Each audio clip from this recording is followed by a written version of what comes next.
Really? This was a setup. Yo,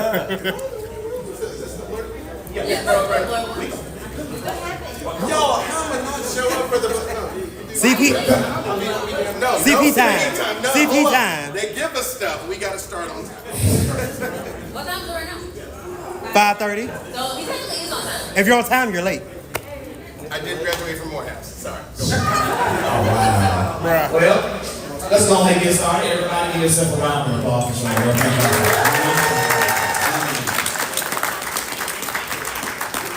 My name is Michael Blair. I am the founder and the curator of BLERD Incorporated, a 501c3 nonprofit organization in the city of Birmingham that celebrates the African American excellence inside the nerd community while giving back to the community in a nerdy way.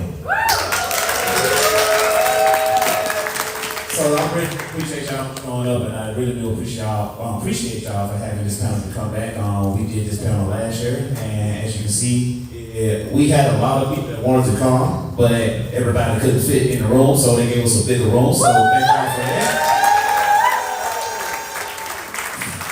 So hopefully y'all this panel will enjoy, because as you look to your left, look to your right, look around, you have found your tribe.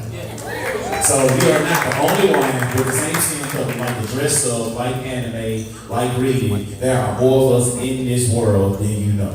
So clap it for yourself. I'm so proud of y'all.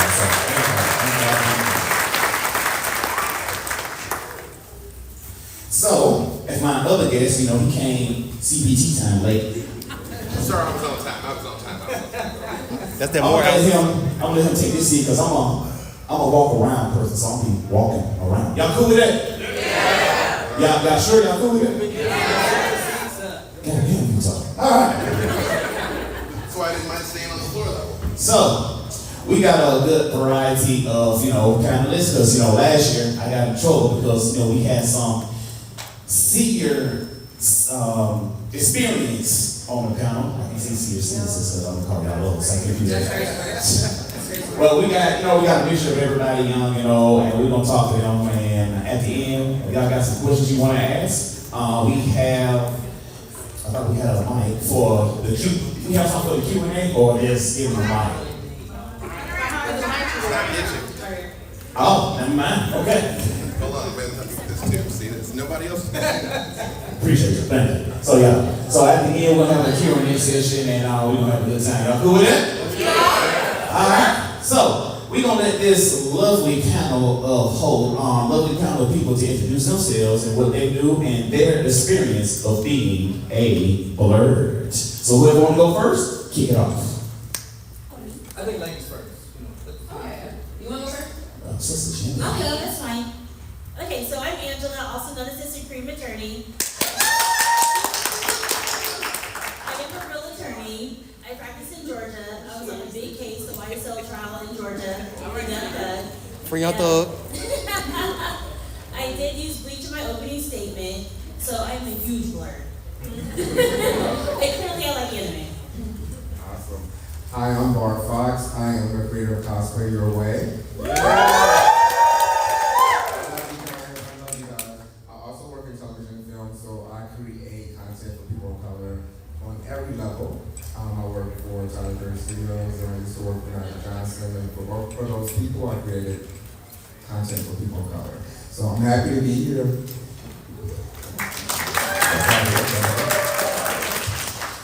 It's I, B.A. Walters. I was the first dungeon master with a TV show on television with invitation to party for G4 TV. Ran the stage.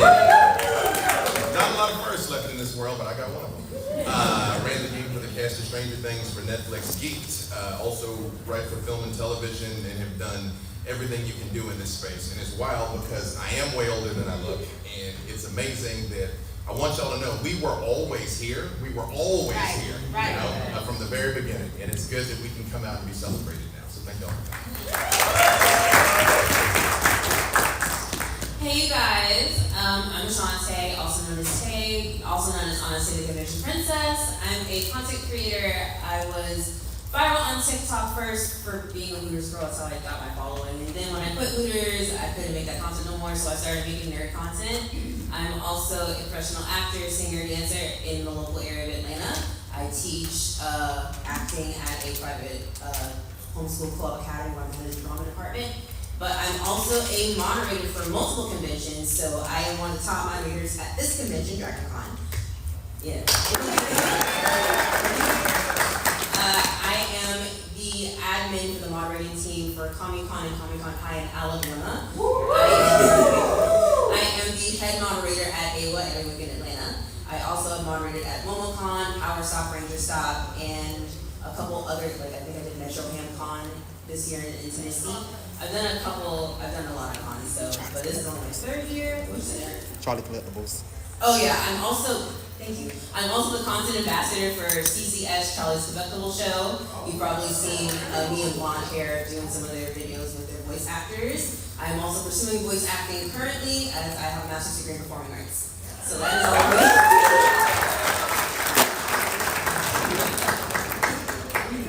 I didn't even talk that way. Get out. Anyway, hi y'all, I'm Eunice. I'm the creator of Black Girls Anime on Instagram. So, I think I already know, I love anime, and I love anime. Too much support not giving me a Black Girls Anime to show that we're not a monolith, that we're all here. I know when people look at me, they're like, girl, you don't watch anime, but y'all, please don't try me. I will sue you. Some of the cool things I've done, I worked for Sony Music Japan for like the longest time, so I did things for, Sony? Period. I don't know if it's working. Can y'all hear me? I'm trying to really not. Can y'all hear me? Yeah. Awesome. So I worked for Sony Music Japan. So I've done things with Asuka, the singers for Vinland Saga. I got to do a lot of stuff for Netflix in the beginning, like before us amazing people are here. So I've done some really cool things too. But yeah, I'm just here. I'm excited. This is my first ever DragonCon.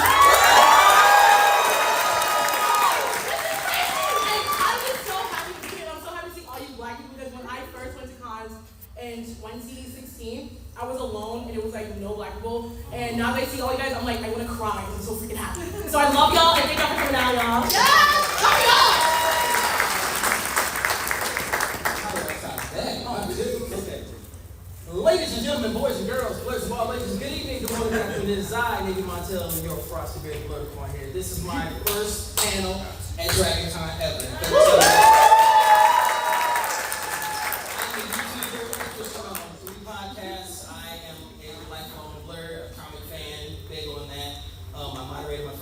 This year at DragonCon as well. I am the director and department of tabletop gaming for BLERDCon. Don't miss it next year. I'm telling you, don't miss it. Janelle was not happy with y'all. Janelle Monet was there this year. She was. Yeah, don't. She's coming back. Oh, she's coming back. Nice. And I just want to say real quick, like you said, we've been in the space this entire time. Yeah. All we had to do is step in from the shadow into the light. Amen. Come from the dark into the light and show them, guess what? Melanation does not mean we are less than. We are greater than. Okay? Let's go. Alright,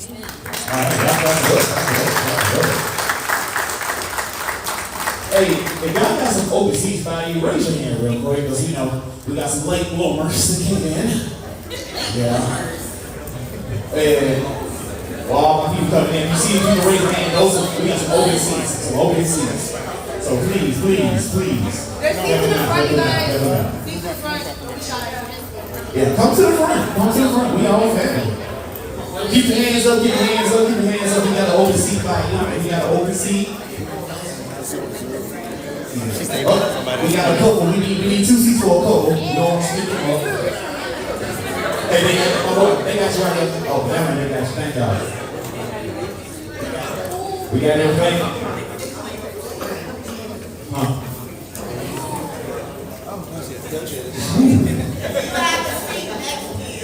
Raise your hand.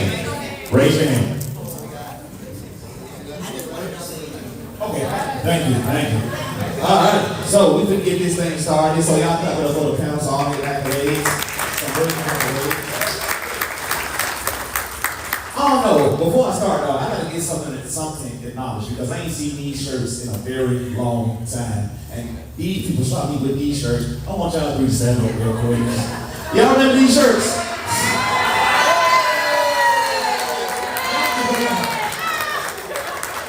That's what's up. Yeah.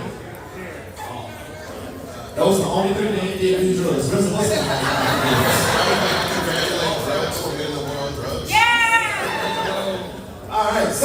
the first question I'm going to ask this panel is, how do you feel and what do you think about the word and term blurred? Thank you, that's a good question. Thank you. You think me? I don't know, I talk a lot. My parents are lawyers. It's in my DNA. So, BLERD stands for Black Nerd. And I know there's a lot of dichotomy when it comes to like having terms for certain things. Like when we have gendering of words or when we have unnecessary filtrations with words. But the thing about the Black community that makes it so beautiful and the reason we want to keep stealing it is because we've created our own diaspora, especially if you're coming from African American as a term of Black or Black Americans. Not a lot of Black people have those kind of terms because we are different as we are from slavery. We descended from slavery directly. We don't really know our heritage when it comes all the way back to Africa. So terms like that is like a part of us because we make them for ourselves. We make them so we have meaning for our things. So people, when they cast us out of different spaces, like nerd spaces, we have created our own space. So I think it's important that for us, we have words that have meaning for ourselves. I mean, we can, keep circulating into different generations to come.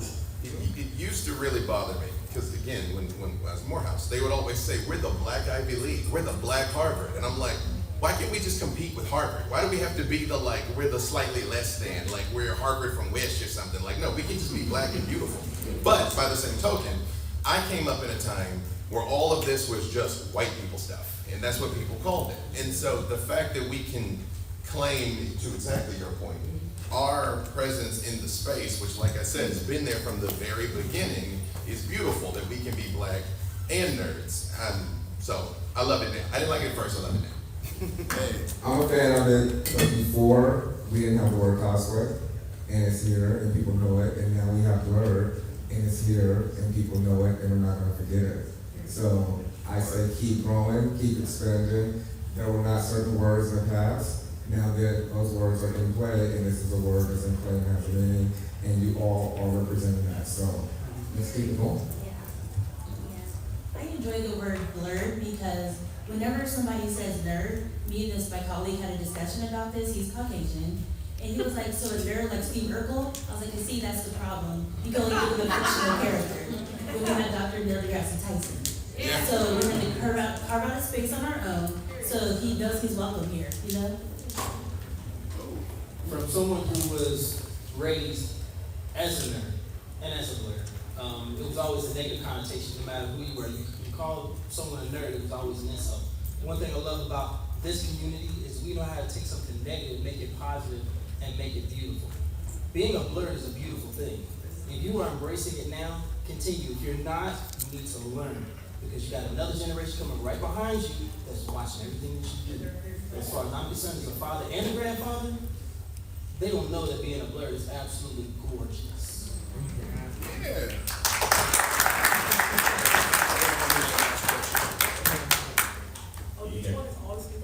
You want something? Yes. My bad. I actually really enjoyed BLERD, the word. I don't think you guys.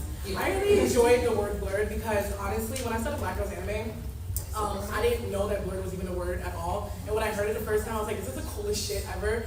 And I love it so much to the point where when people be like, what are you? I'm like, I'm a BLERD, I'm a Black nerd. Like, we're like the coolest stuff. First of all, we make everything so much cooler. Just being Black, we just make everything cooler. So, of course, when you say a nerd to some people, it's like insulting. But when you call me a nerd or call y'all nerds, we're hot. Like, to me, it's like a hot word for us. And I just think that Black people make everything so sexy. So Black is sexy, being a BLERD is sexy, y'all are sexy, period.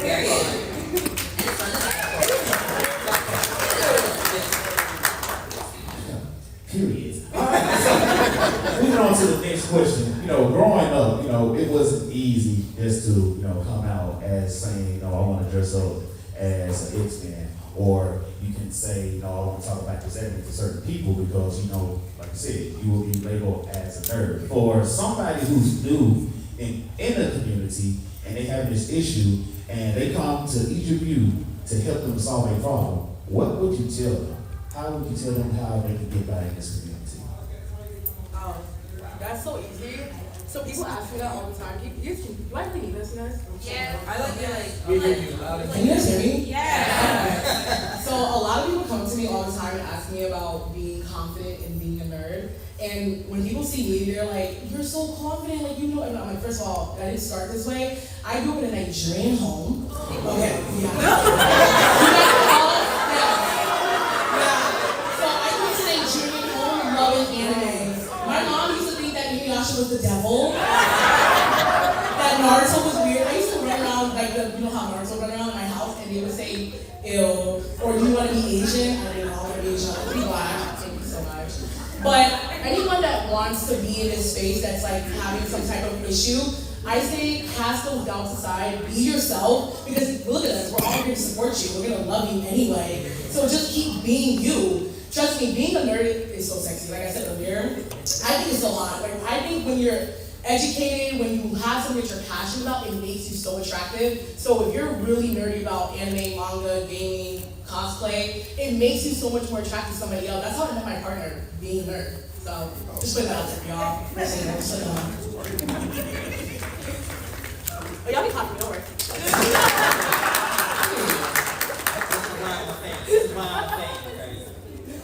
I forgot the There you question. go, boys. What do you say to somebody that's just getting started? Just get started. Yeah, you know, well, first of all, if you're in this room, you already made it, right? So congratulations, you made it. But I think everything Black people have had across time, we either had to create for ourselves or fight to hold on to or fight for our space in it. And when it comes to fandom, by definition, is supposed to be about belonging. And you don't need permission to love something. You never need permission to love something. And you don't need permission to like publicly embrace the fact that you love it. And every time you do it, to the point that you were making, you give somebody else the permission to. Because people come up to me all the time and are like, man, when I was in high school, I wanted to play Dungeons and Dragons. I just didn't know who to ask. And I'm like, well, you can ask me, you know? Or, you know, I think now more than ever, I think the reason why we're seeing this renaissance is, you know, all the Marvel movies have come out. It's all right to love Iron Man. It's all right to love Spider-Man. It's all right to love video games. I mean, the gates are wide open to be into literally anything you want to be into. So just enjoy it, and enjoy it from a place of love. I would say, growing up for me, it was a bit weird. But when someone asks me, so how do you deal with it? I said, it's simple. I just do it. I just simply do it. I don't worry about gaining someone's approval. I'm not worried about trying to impress anybody. If I want to sit there and read comics until the sun goes down, guess what? I'm going to do that. Because someone's going to see me as a black man, an older black man, reading these comics, and they're going to come over and go, yo, that's dope. So I've been trying to get into it. So what's stopping you? What stopped you from loving anime, loving cosplay? I cosplayed, didn't even realize I did it in high school. And I got an A+ on the project. I was gardening, no underwear. That was embarrassing. Man, let me tell you. But I tell them, just do it. If you love gaming, I did D&D when I was in high school. That was the greatest thing. I was the only black person playing in the whole entire group. And they would look at me and say, what are you going to do? I said, I'm going to kill all y'all. Then I'm going to kill all y'all. I'm going to make sure you can't do nothing. And I'm going to go home and have a sandwich. What about you? Be that. Just be that. Don't worry about what anyone else says. Cosplay, game, read, do whatever. Be that. Why? Because once again, melanation is royalty. We rise. We don't fall. Amen. I think it's easier now to do your nerdy coming out, so to speak, because the internet is there where we have easier access to get in contact with other people. Back in when I was in school, if you didn't have the game, you just didn't have the game. If you didn't have cable to watch Toonami, you just didn't have cable to watch. If you wanted to try and watch an anime on the internet, you had to go on some streaming service, pirating site, where it's glitching every 5 seconds, or the Spanish dub, or it's in the corner of the screen, or so it wouldn't get pirated off of YouTube. 8 parts in YouTube, broken up into 8 parts. Right. And broken up in 8 parts. Bridge form things on YouTube. Yeah, no. It was harder, but now. Oh, they scored. Now I think it's just easier to surround yourself with people that are into the same things that you are. I know, especially because growing up, when I was concerned, I just was an awkward turtle. I didn't really have a lot of friends, but all of my friends were either in theater. Sounds like you're a kid. Either in theater or they were like in a magnet program. So like I was a nerd on all fronts. Like I was academic nerd, I was a theater nerd, I was a dance nerd, I was video gaming, I was I am still horses, by the way. I love horses. I'm a nerd on all fronts. But it was difficult because I didn't know how to talk to people, I didn't really know how to be social, I still don't. I'm 30. But yes, I'm 30. I don't swing. I'm 30. But it's just surround yourself with people that are into the same things as you are. Like I've had my friends all through college. We've been friends for 12 years. We lived together, and we're all nerds in some kind of way. So it's just like find the people who appreciate you for you first and foremost. If they don't appreciate you when you're not doing anything that's hurting anybody, then they don't need to be in your life. Kick that basura to the curb. So that's what I'm saying. And you know, just love yourself too. Like I know that's also difficult because like mental health is not talked about enough in the Black community as it is. But it's so important to really just love yourself, find people who love you, and then just love what you love without any inhibitions. Did I answer that? Okay. Very well.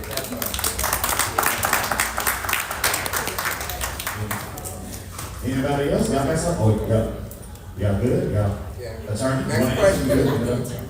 Next question. I mean, I'll go. Okay, go ahead. I mean, I can't wait to get you in court one day.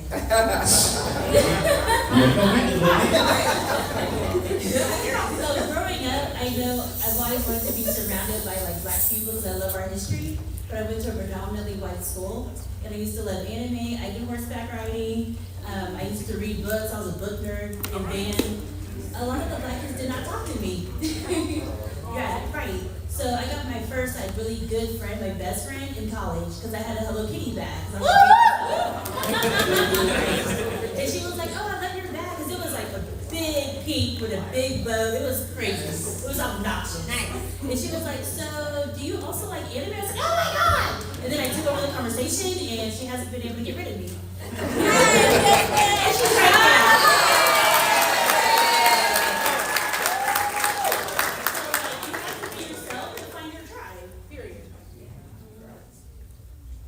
Alright. Barnes, look like you just contemplating on something. You sure you want to answer? Yeah, I was gonna say something.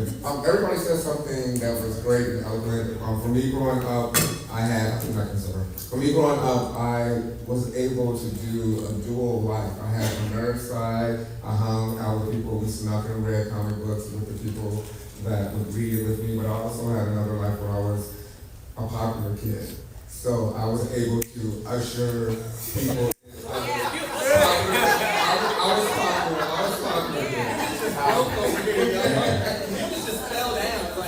So I was able to usher in a lot of the stuff because I was able to combine the nerdness with the things that I did, and some people followed me. So that was a great thing to be able to do. Now I definitely understand that it's hard. So I was just lucky in that way, but only because I had my own TV show as a kid and stuff like that. So people thought what I did, or my riding horses, or all that stuff was something fun to do. So I just had a different take on it, but it was still wonderful. And I was still a nerd, and I still kind of love to just go on my. I actually, to be honest, I love the nerd community because I had to live the popular kid life. It was fun going to the side and just sitting with people and connecting with them, and it wasn't all of those eyes watching us. So it was definitely a refuge for me. Being a nerd was. Or is. Yes. Being a nerd is a refuge for me. All right. Well, that story kind of made me feel bad about myself. Well, you're popular now. But these was some powerful answers, so thank y'all for that. And now what we're gonna do, we're gonna make this kind of like a talk show. Everybody like watch Jerry Springer? Jerry. We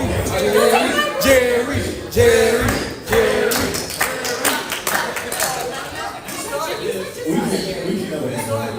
So we're gonna be like a talk show where I'm gonna come to the crowd. You got any questions you want to ask these wonderful people? We're gonna come to you. I'm gonna come to you with the mic and you're gonna ask the question. But it's gonna be Jerry Sprinkle without the fight because we ain't gonna do it. All right.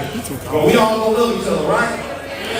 All right. So if anybody got a question they want to ask, please raise your hand. Please raise your hand. All right. I'm gonna go first. All right. Hey, what's your name? Theta? Yes. Theta. Hello, Vita. How are you? And everything is so different from God. Gift of God? Ooh. Okay. So, what question do you have to ask God? The question, I guess I would say, and I don't supposed to ask the question to make a comment, but I said, I'm so proud and feel so blessed to be amongst y'all. I'm pretty sure I'm the oldest person in this room. There's a 6 in my, one of the 2 digits in my age. I want to believe what it is. You don't look it. Oh, thank you, baby. Ain't not applauding that. She said there's a 6 in her number. I mean, that's what we're after that.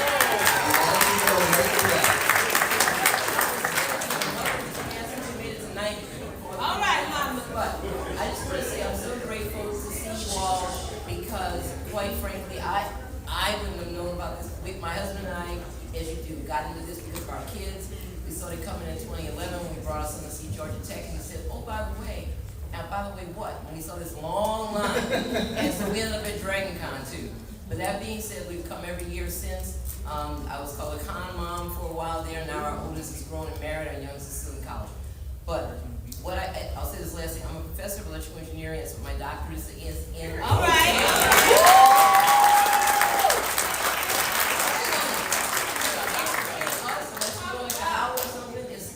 Far too rare, and so it is a joy to see y'all in this room. Whatever you do, whether it's STEM or not STEM or arts, I love art and science. I'm really more of a STEAM person. So please, as my mother would say when I was growing up, keep on and exposure. Exposure was her mantra, meaning learn and do new things and be exposed to all kinds of people. I went to Catholic school for elementary school and Jewish day camp in the summer. So it was like exposure to all kinds of things to learn and to be, because the more you widen your range and bring your joy and your heart and your spirit to other people, you will build this so that we are up in the bigger ballroom next time. Yeah. All right, thank you. I'm sorry, I just had to say that.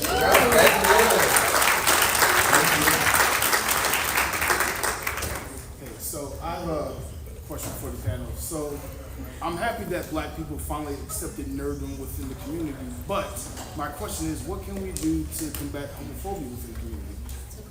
Homophobia.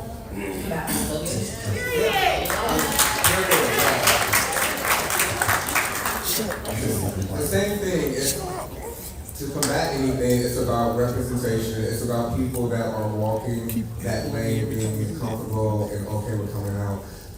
Basically, with most things in life, if you see someone else doing it, if you see someone else making it, they might be a crash test dummy for everyone. But once you see them do it and they survive it, other people get the power and get the motivation to walk in that lane as well. So with homophobia as well, we need to just have people who are living an LGBTQIA experience to just be open and proud about it, because it's nothing to hide, and be okay with it, and let it be known that in the BLERD community is prominent, in the Black community is prominent, and it's okay. Now, give me that period again. Period.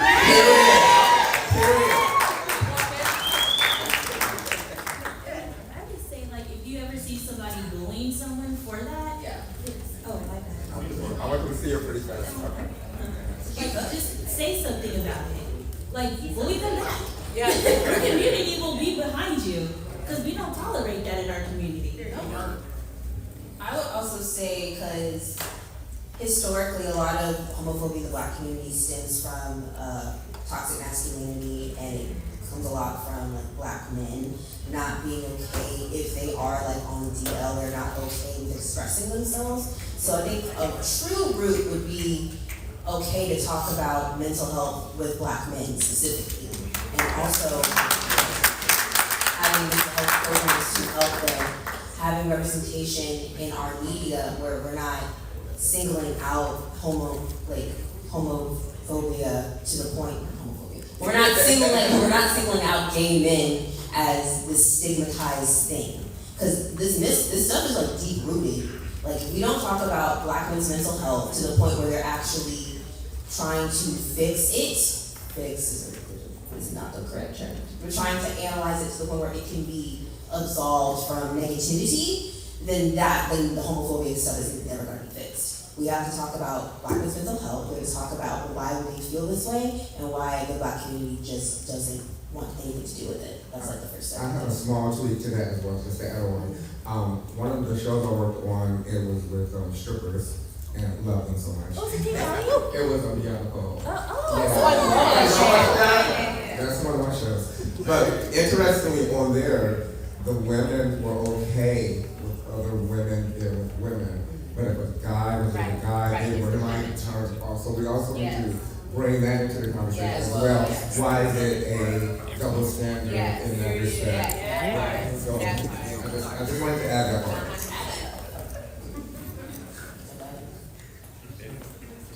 That's it? Oh, okay. We got another question right here. Wait. I'm gonna get you in the person behind. Okay. All right. She got a DragonCon shirt on, yes. I got something for you, like. Actually, this part of my question. So, I'm old enough to remember when there wasn't a lot of people of color drawn into the anime or the cartoons that I was watching. And so, we just pick people. And I'm like, this one's gonna be black. I believe this one's gonna be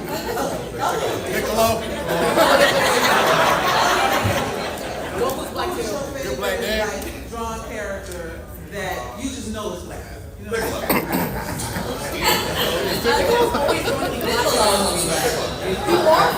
can answer that one. Starfire from Teen Titans. Amen. She's black and black. She's black. Her original artist even said she was based off of a black woman, so I will fully believe it. I would say Jet from Cowboy Bebop. That was straight up OG right there. He takes no mess with nobody. The Ninja Turtles. Yeah.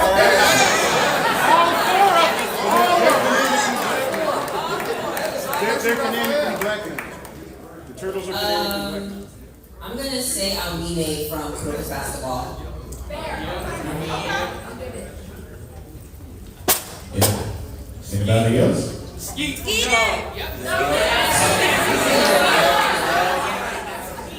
Darwin from Gumball. Yeah, Darwin.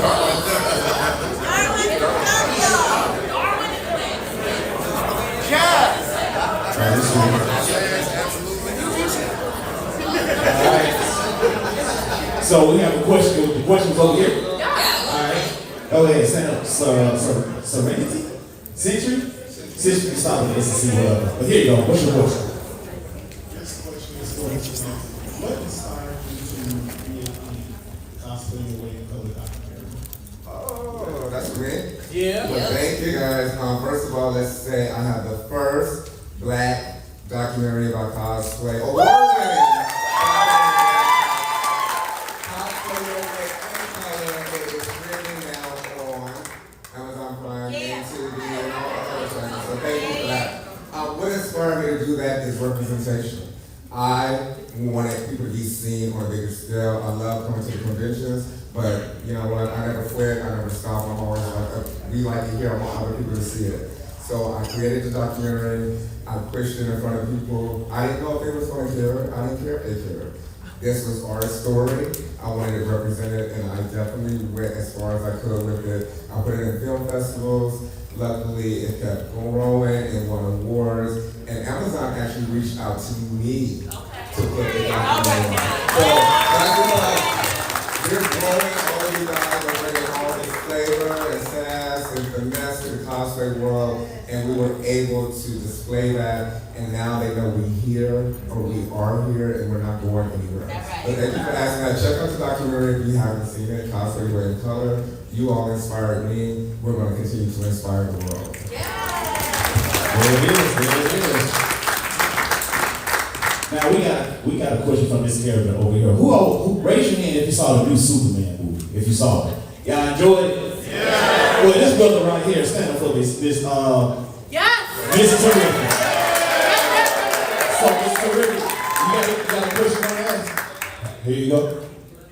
First, just want to thank y'all for a great panel. My question is for the Dungeon Master, but anybody else can answer. We got a lot of stuff of mythology, like Asian mythology or Norse mythology. A lot of stuff that's based off of media that we love to enjoy. But when I try and find stuff that's like black mythology or black history, it's nowhere. I can't find anything. So I wanted to ask, do you know of any sources of good stuff like African monsters, gods, goddesses, so that when I start, stories and stuff. It's not just borrowed like knights from Europe or something and stuff that we started and that we can continue. Thank you. I do, because I made it. Yeah. Which, by the way, if there's something that you want that doesn't exist, make it. Yeah. Our project was called Into the Motherlands. We did an Afrocentric sci-fi series. We did a stream for 2 seasons, and also we did a role-playing game for it. I ran a very successful Kickstarter for it. And it was funny because the whole thing was, we set on the core concept of a world without colonialization. Like, if that had never happened to black people, what would it look like? And we were trying to figure out how, well, different is how it looks, by the way. And we were trying to figure out, like, how do we tell that story? Because, like, if all of the black people, because our original conceit was all the black people would go into space and just, like, live somewhere or whatever. We were just kicking stuff around. And I was like, we take some nonsense with us if we were to leave right now. So we had to keep moving back and back and back into time. And what we set on was, Mansa Musa was an African emperor. He was the richest man in history. He sent a fleet to discover the new world, and the fleet disappeared. Personally, I think it made it and became the Olmecs. That's a different conversation. So for our story, see, that's him calling and telling me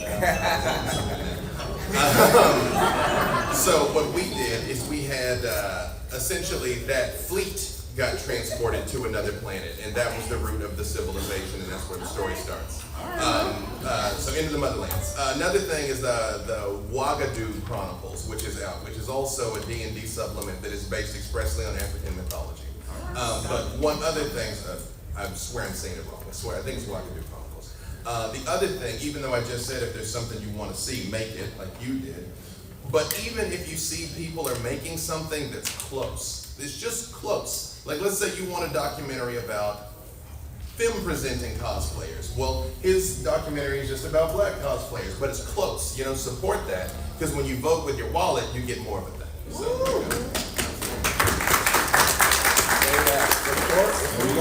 All right, we got the men in black. Who on? Agent, what's your name? Agent what? ABCD? All right, Agent D. Come on, stand up. Pause.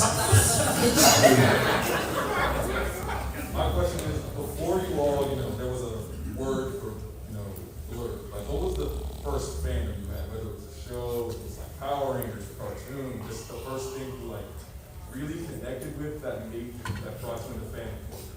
Oh my God. Fandom culture? Because it's like the first thing that got you into fandom space, even if you didn't know it was that at the time. For me, it was comics. Comics really were the thing that I could count on. They were my friends. They were something I could talk to. So comics, so many different personalities. I could see myself in some of the characters, maybe not skin representation, but some of the torture and some of the things they were going through, or the way they were feeling. So comics for me was how I got introduced, and where I still live, because I love comics, I do mostly comic characters. I grew up in a Disney household.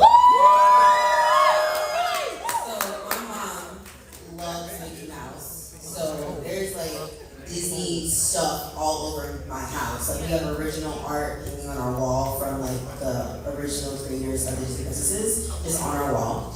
But I didn't know like Disney was a fandom until I got older, but it's just something that we've all watched because Disney Channel was a thing. That's a Raven will still hit.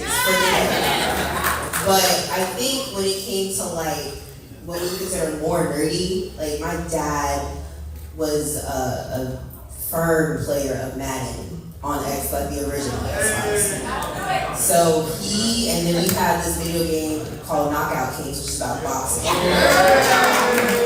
So I became like a really hardcore gamer early on in life. I would whip grown men's ass at Knockout Kings when I was 6 years old. They thought he was letting me win. I was like, no, he stopped letting me win after like when I was 5 when I started beating him. He stopped letting me win. It was legit. And he got me my first Game Boy Color when I was 6. So I started playing Mario, Mushroom on my neck right here. So video games were a really big gateway for me. And then for fandom culture, my god sister, y'all can thank her for who I am right now as this convention princess, which was my first con in 2018, shouldn't have MomoCon. And after that, I've been in the ground running with convention, so that's for me. I love Sailor Moon. Amen! Sailor Moon got me into anime anime so hard. When I came to America, I was young, and then I lived in New York. I remember, I haven't saw me my whole life. I saw the Sailor Moon transformation. Yes! I kid you not, I was obsessed with her. To the point where I had her in my locker. I had her on my book bag. I had her, it was, because you live in New York, you can find anime really, really quickly. And I was like Sailor Moon and Yu Yu Hakusho.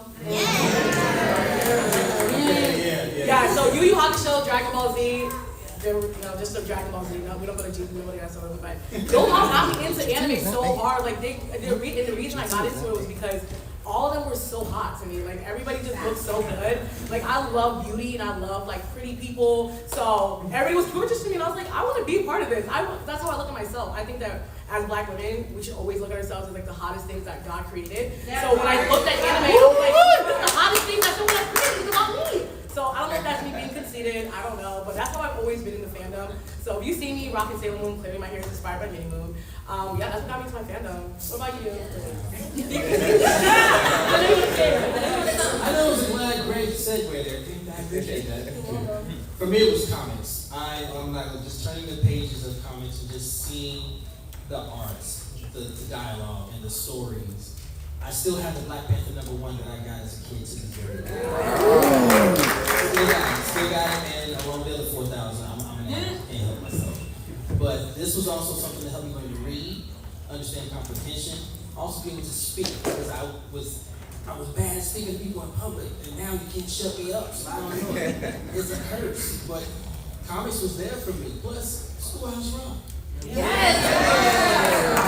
Y'all understand Team 95 with all that. Come on now. I love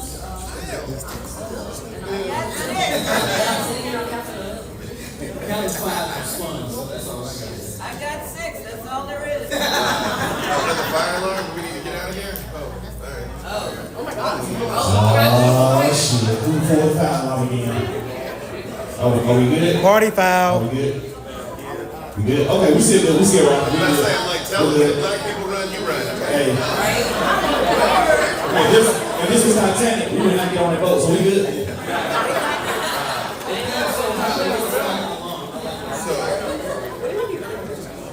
So I was a child. Why'd you say that? That's like OG, G.I. Joe, Transformers, like all that just fell on my face, right? Summer '86 when Optimus Prime got killed, I was like, Duke was supposed to die that summer in G.I. Joe the movie. That's why the snake bites into his heart. He was supposed to die. And the pushback was so negative, they had to edit the movie. That's why the last line of the movie is Doc called, Duke's gonna live! Then, the NES came out, the Nintendo Entertainment System, all that stuff was aimed like at my generation. So I had no chance. I didn't choose this life, they chose me. And mine started with the Scholastic Book Fair.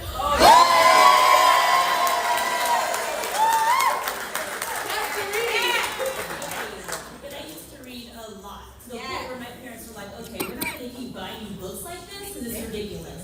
Because I was going through Goose Code series like in a day. They were like, Yes. right. So they were like, okay, you need to go to the library because we need to calm down. And then whenever I would get in trouble for whatever reason, my punishment would be you have to watch TV. Yeah! And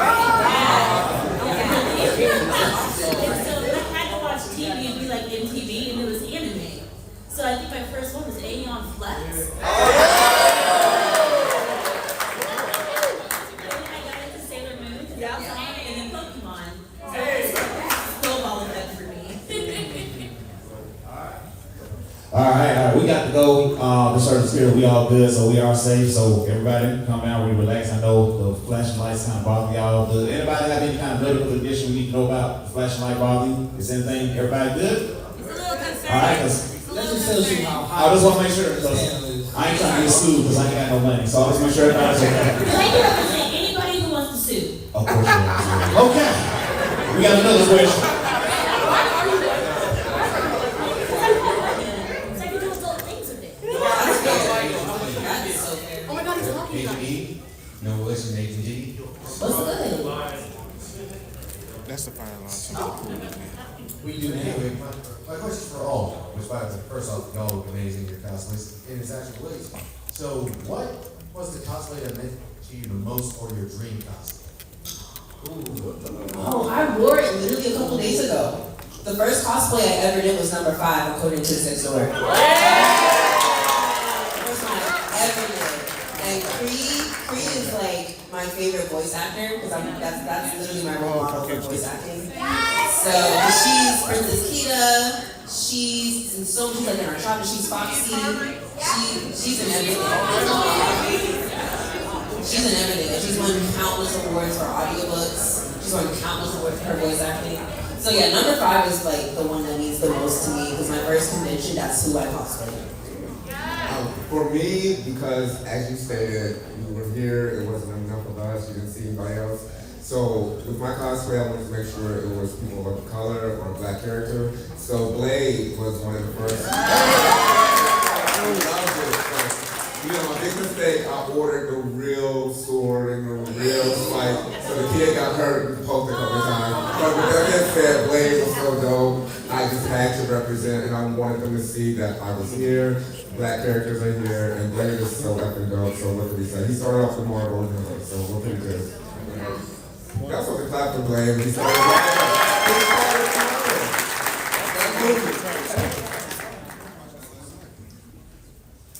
Darth Vader. Hey! Supreme, return. No. About cosplay, my dream would be Captain Planet. Your name's already nice. Be for real. Captain Planet for real. I learned how to recycle. Yeah!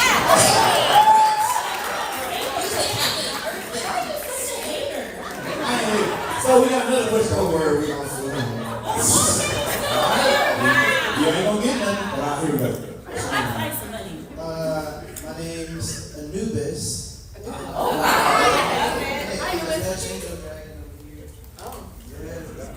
Oh, I love it!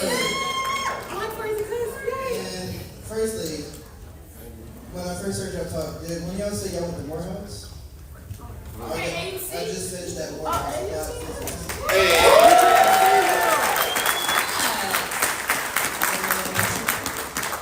My question to all of you is, how do you gain the confidence to go to all these conventions and speak in front of people and just cosplay? Because even wearing this to a convention, this is the second convention I've worn this guy, and this is like the most confident thing I've been able to do. And I just want Come up front, we can't see you. Yeah, I just wanted to ask, what gave you all the confidence to do what you do now? Let me ask you a question. As you look across this room, all these different people and all these different things, what goes through your mind when you look at them? I know we took the mic away from you, but what goes through your mind?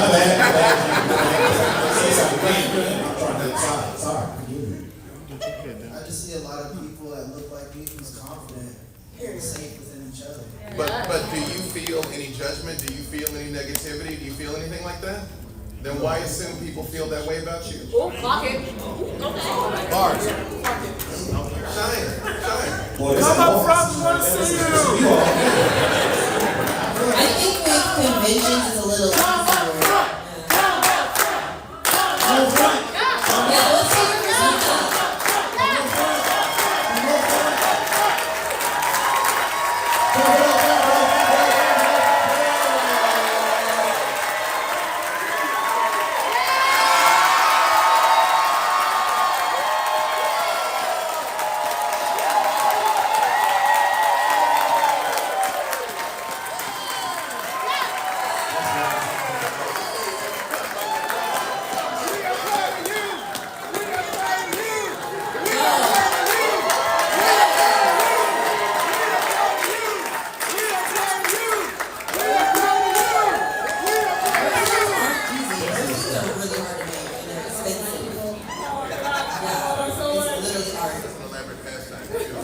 I ain't gonna lie. I love us so much. This is what I love. All right. How you doing? What's your name? Everybody say hi, Jasmine. Hi, Jasmine. What is your question? Actually, I wanted Too many to answer flags. Mr. Story's question first, really quick. You were asking about like Black history and mythology. If you look into the SCA, the Society for Creative Anachronism, they have a small group dedicated to Africa. and that includes history and mythology, because a lot of it was lost to colonization. So finding stuff that goes back farther than like 1700, 1600 is really hard. And they have a dedicated group of historians that is their passion, that's what they research. Everything from SCA, Society for Creative Anachronism. SCA.org. Yes, SCA.org. Join the local chapter and find the ones who are dedicated to Africa. They're on Facebook. Thank you for that.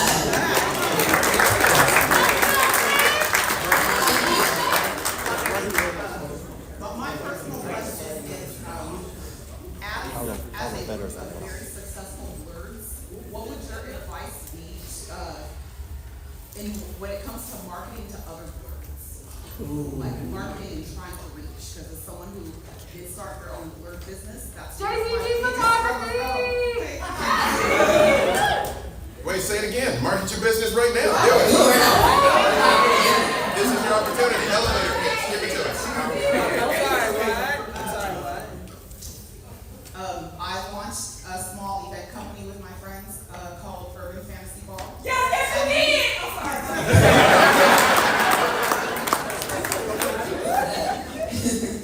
It uses, it combines hip-hop and fantasy culture to create immersive fantasy events geared towards Black and people of color. So fantasy balls are really popular, but a lot of them borrow from European culture specifically. So the Urban Fantasy event is about combining our music, our style, in an immersive fantasy event. So it's sort of words that really like fantasy.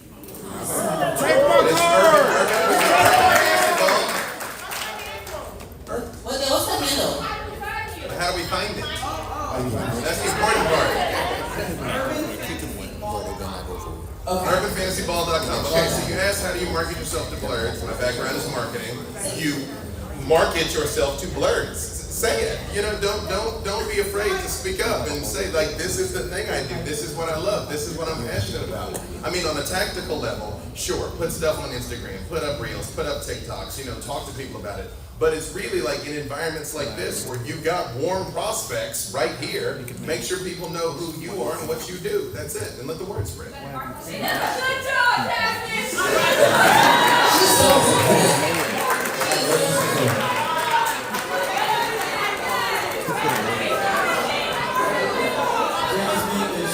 Working for you, you need to hire her.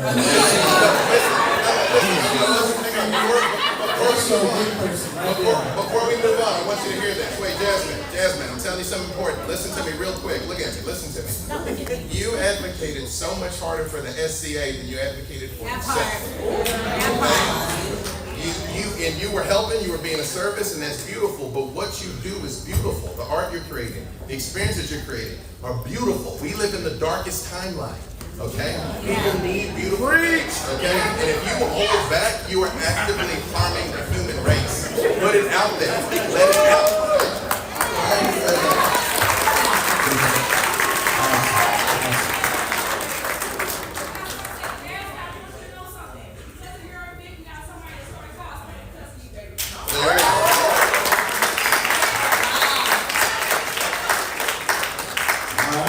So, ladies and gentlemen, we got Kim Possible in the building. So, what's your name?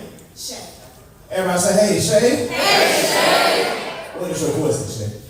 So do you all, the ones who cosplay, do you all have any, like, you feel any inadequacy or just like out of placeness when you cosplay with characters that are white? Like for me, I felt like, at least throughout the day, nobody really got that. I'm impossible without the wig and my skin, and you know, I feel like it didn't land.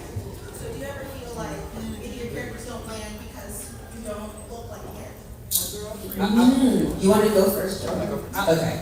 I know Jabbar because I met him at a cosplay event that he came to a performing arts summer camp that I was counseling at. So that's how I know Jabbar. And his whole thing of cosplay your way really inspired me because I cosplayed like a little bit, but I was a little apprehensive too because I was like, I don't look like a lot of these characters. But the thing is, like, cosplaying is at the end of the day for you, right? So what I did, I was like, so if I were to cosplay something and I wanted to do it, what would I want it to look like? So my whole thing with my brand, I turn all my cosplays into Bratz dolls, basically. So I'm known for like big chunky shoes, cute outfits, big hair, big lips. That's what I'm known for. So every cosplay I do, I'm like, I'm gonna do Hawks, but as a Bratz girl. And I got like these big chunky black boots and some cute angel Victoria's Secret style ones that were red. And like I had blonde faux locks in my hair. And I got these awesome pictures. And he posted it on his page one day. And so this is really good cosplay. And I was like, thank you. You inspired me to do it. So the apprehension, I know it comes from like a lot of the racism that's in the cosplay community, where it's like, you can't cosplay this person because it's not black. But I'm like, okay, but they're not white either. They're freaking Japanese motherfucker. So who are you to tell me what to do? Right? Do it because you can and do it because you want to. Because at the end of the day, cosplaying is for you and you should get those pictures for a grand. How many more questions do we have? All right, we got like 3 2, minutes, so let's rocket this. 3. Let's do it real fast. All right, let's go. Lightning round.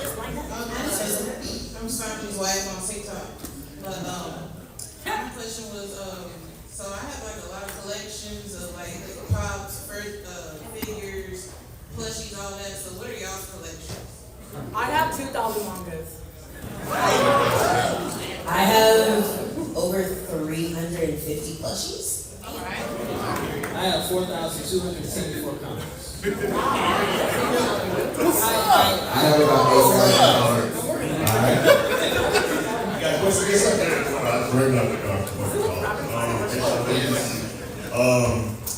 Got nervous for like 2 seconds. That is a great voice. I would like to get into voice acting also, but how do you, apart from ancestral culture and heritage, how do you connect with your culture as a Black American specifically, and what advice would you give to people who are maybe adjacent to that community who want to, I guess, expound on the representation thereof? Let me tell you something. I'm a voice actor in Los Angeles. Start recording stuff and put it on your TikTok. That is a fantastic voice. But right now, go outside. Wait, 1 second. Alright. Y'all done? But we didn't answer the question. You want to answer that?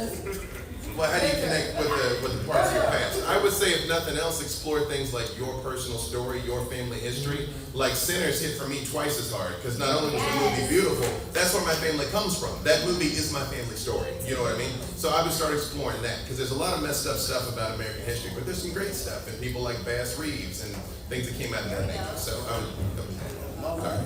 Lightning answer. Sorry. Speaking of Bass Reeves. I'll try to be quick. Being nervous, I've been cosplaying for a while. I'm still nervous on my phone. I was curious when it comes to representation in problematic or complicated media, things like Blazing Saddles, where so many people enjoy certain jokes or certain parts of the movie, and they forget the critique or the point of the movie. They forget that we're not a joke, we're not a punchline, we're a statement. So I've enjoyed wearing this because I feel like to certain people, I represent the movies telling America, no, we're here, we're everywhere. We make the statement.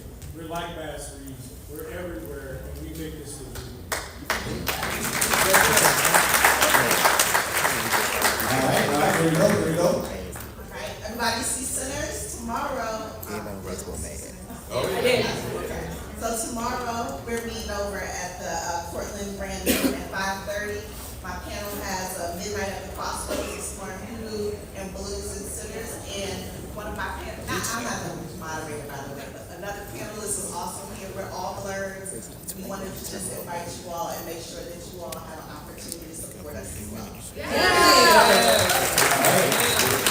Everybody, before we end, we're going to let our panelists give them all their social media handles, and we're going to end this the way I ended. And y'all go ahead. Start again with David Montel, Frosty Beers. Everybody, thank you for coming out. If you want to see what I'm all about and if you're willing to do that, check me out Nady Montel across the board on YouTube, Twitch, TikTok, Instagram, as well. Alright, you guys, so my name is Eunice, like I said. You can find me at Black Girls Anime. If you love anime like how I do, that's where I'm at. But if you love smut manga, oh yeah! I don't know why we didn't go there. If you love smut manga, hit me up at Black Girl Manga, and I will give you all my best recommendations. You are very welcome. I love her. It is. So my at on most things, so like Instagram, TikTok is the at symbol with MC_PUPLUV, Miss Pup Love. I've had that since middle school, I can't change it now. And then I'm also moving over to YouTube, and I'm trying to get off of TikTok because it might be gone next year.